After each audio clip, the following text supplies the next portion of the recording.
So hello everyone, welcome to Utpal Chemistry.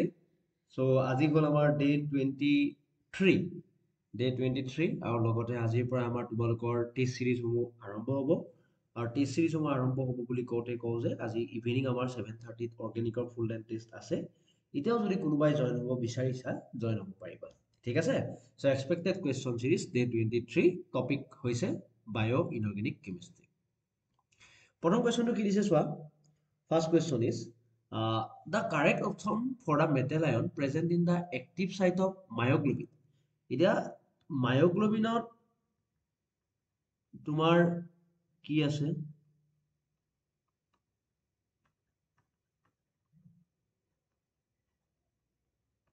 হিমোসায়ানিনত কি আছে? আৰু তোমালোকক কি দিছে? Vitamin B12. এটা চোৱা পইণ্টটো বুজিবা। মায়োগ্লোবিন বুলি ক'লে তোমালোকৰ কি থাকে? আমি সকলোৱে জানো আইৰন। হিমোসায়ানিন বুলি ক'লে তাত কপাৰ আৰু ভিটামিন B12 তাত থাকে কবাল্ট। সো অপশন কোনটো হ'ব? Iron copper cobalt. So option কোনটো কাৰেক্ট পাবা? সি। ঠিক আছে? ওকে, নেক্সট কোৱেশ্যন চোৱা। Low spin iron 3 centre is present in. Iron 3 centre ক'ত থাকে তোমালোকৰ? লো স্পিন বুলি ক'লে যেতিয়া হিমোগ্লোবিনে যেতিয়া অক্সিজেনৰ লগত কানেক্ট কৰে। ঠিক আছে? হিমোগ্লোবিনে যেতিয়া অক্সিজেনৰ লগত কানেক্ট কৰে HbO2 অক্সি হিমোগ্লোবিন বনে আৰু এইটোতে আইৰন 3 চেণ্টাৰটো কি হয়? লো spin. Next, in oxy haemocyanin the coordination number, mode of oxygen binding, color and the net magnetic behavior of copper ion. বহুত ধুনীয়া কুৱেশ্যন। অক্সি হিমোসায়ানিনত কোঅৰ্ডিনেশ্যন নাম্বাৰ কি আছে সুধিছে, মোড অফ অক্সিজেন বাইন্ডিং সুধিছে, কালাৰ আৰু লগতে magnetic behaviour. So oxy haemocyanin বুলি ক'লে ইয়াৰ প্ৰথম কণ্ডিশ্যন হ'ল ইয়াৰ যিটো কালাৰ আছে সেই কালাৰটো তোমালোকৰ ব্লু কালাৰ হয় অথবা ব্লু ব্লাড আমাৰ ব্লু ব্লাড হয় আৰু ইয়াতে কপাৰ 2 পজিটিভ থাকে, D9 কপাৰ 2 পজিটিভ হয়, D9 এটা D9ত তোমালোকৰ বস্তুটো পইণ্টটো বুজিবা কেনেকুৱা হ'ব। কি বুলি কওঁ মই, ই তোমাৰ এন্টি ফেৰোমেগনেটিক কাপলিং কৰিব। এন্টি ফেৰোমেগনেটিক হয়। ঠিক আছে? এন্টি ফেৰোমেগনেটিক। ক্লিয়াৰ হৈছে? এন্টি ফেৰোমেগনেটিক। সো তোমাৰ অপশনটো কোনটো হ'ব? অপশনটো যদি চাব যোৱা ইয়াৰ কোঅৰ্ডিনেশ্যন নাম্বাৰটো হ'ল তোমালোকৰ 5। ইয়াৰ কোঅৰ্ডিনেশ্যন নাম্বাৰ 5 যিটো আছে ডনৰ side mu n2 O2 2 minus হয়, n2 O2 2 মাইনাস আৰু লগতে কালাৰটো গমে পাইছা ব্লু। এন্টি ফেৰোমেগনেটিক কাপলিং কৰি ই বনাব diamagnetic. This is a very important question. So option কোনটো কাৰেক্ট পাবা তোমালোকে? 4 আৰু লগতে mu n2 O2 2 minus blue. সৰি 4 নহয় দেই, এইটো কোঅৰ্ডিনেশ্যন নম্বৰ, মই 5 লিখিছোঁ অলৰেডি। সো 5 ক্লিয়াৰ হৈছে? সো অপশন কোনটো কাৰেক্ট হ'ব? 3। নেক্সট কি দিছে? নেক্সট কুৱেশ্যনটো চাই লোৱা যে দা coordination geometry around the copper, the coordination geometry around the copper ion in plastocyanin,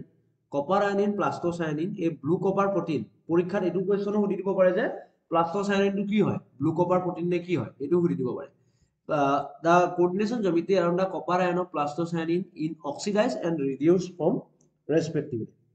চোৱা, প্লাস্টোসায়ানিন বুলি ক'লে ইয়াত কপাৰ থাকিব, লগত দিছ ওৱান, দেন মিথিঅ'নাইন থাকে, সিস্টাইন থাকে আৰু সিস্টাইন থাকে। আৰু এইটো আমাৰ বিশেষকৈ তোমালোকৰ কাৰণে that is distorted tetrahedral. So option কোনটো কারেক্ট হ'ব? distorted tetrahedral হলে both are distorted tetrahedral. ঠিক আছে? both are distorted tetrahedral.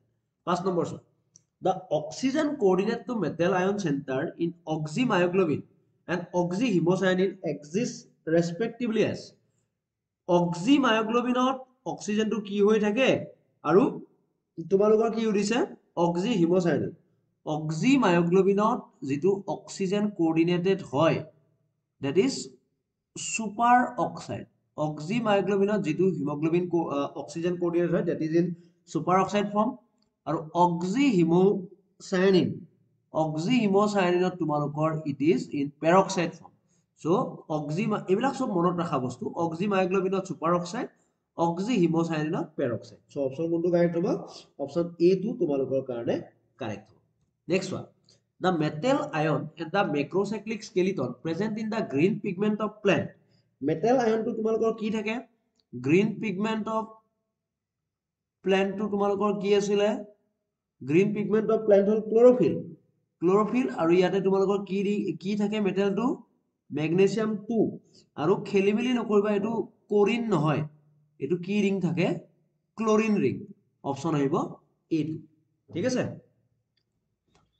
Next question কি দিছে চোৱা during oxygen transport by hemierythrin oxygen is bound as hemierythrinot oxygen to কি হিচাপে bound হয় জানা না নাই hemierythrinot oxygen to bind হয় HO2 minus 2 1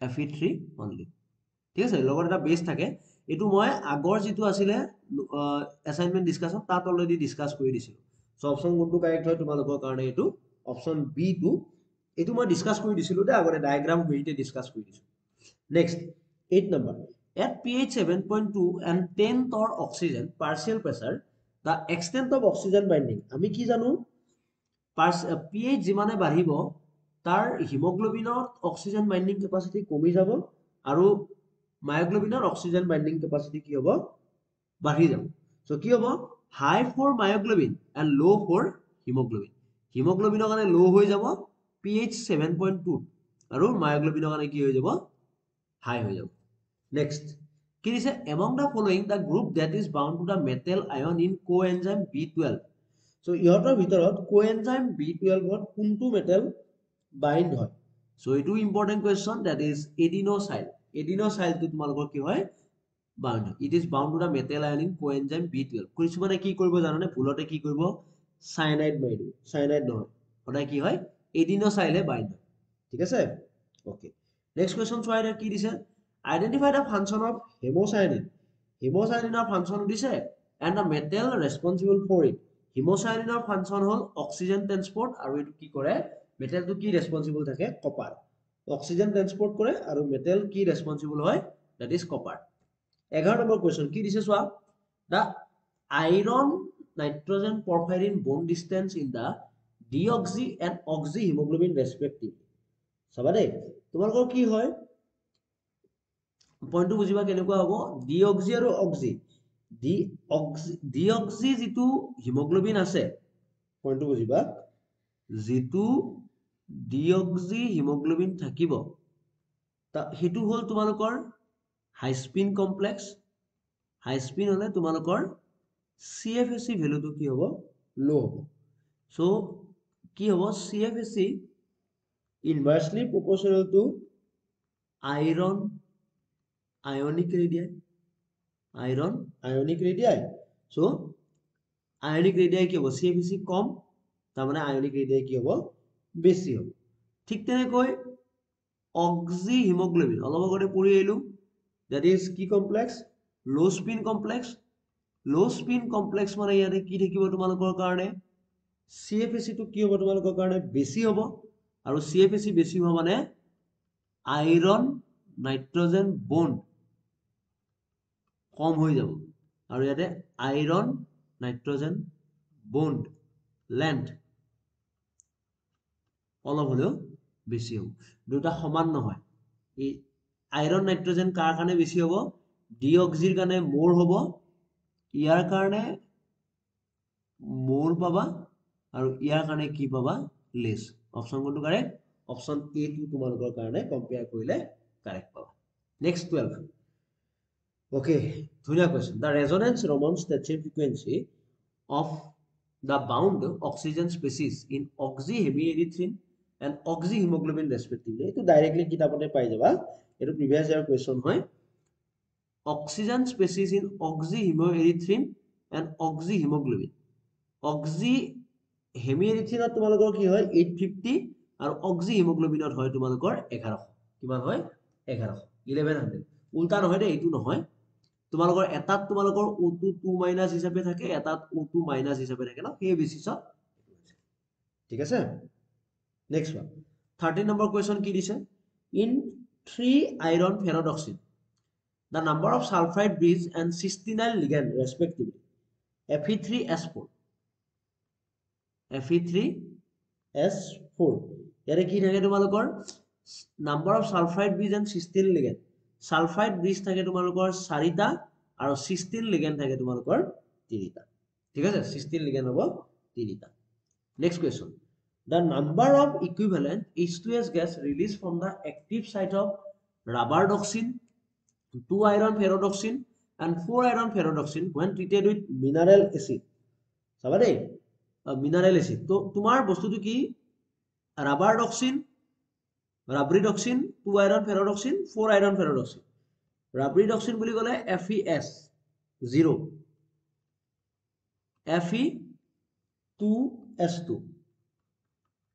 2 iron ferrodoxin Fe4S4 so কিমান কিমান আছে 0 2 4 অপশন কোনটো আহিব অপশন বি টো তোমালোকৰ কাৰণে কাৰেক্ট হ'ব কিমানটা সালফাৰ ওলাই যাব ৰাবাৰ ডক্সিনত 0 সালফাৰ ওলাব 2 আইৰনত দুটা 4 আইৰনত চাৰিটা 15 number question patient suffering from Wilson disease have Wilson ডিজিজত কি হয় তোমালোকৰ কপাৰৰ লেভেলটো লো নে হাই কাবাৰ কনফিউজন লাগিব low level of copper storage protein ceruloplasmin ঠিক আছে সো অপশন আহিলে সি কোৱেশ্চন কেটা বেছি টান নাছিলে কেৱল তোমালোকে চাব গলে এইকিটা কোৱেশ্চন আজিৰ কোৱেশ্চন কেটা বেছি ইম্পৰ্টেন্ট তোমালোকৰ এক্সাম পইণ্ট অফ ভিউ পৰা দ্যাট ইজ মেমৰি বেসড ঠিক আছে memory based question so memory based question কাৰণে এইকিটা কোৱেশ্চন অলপমান টান লাগিব পাৰে কাৰোবাৰ so still they are very important question okay আৰু মই কৈছো যে কোনোবাই যদি টেষ্ট সিৰিজ জয়েন লব বিচাৰা এতিয়াও জয়েন হ'ব পাৰিবা কালিৰ পৰা আজিৰ পৰা আমাৰ টেষ্ট সিৰিজ হ'ব start thank you for watching bye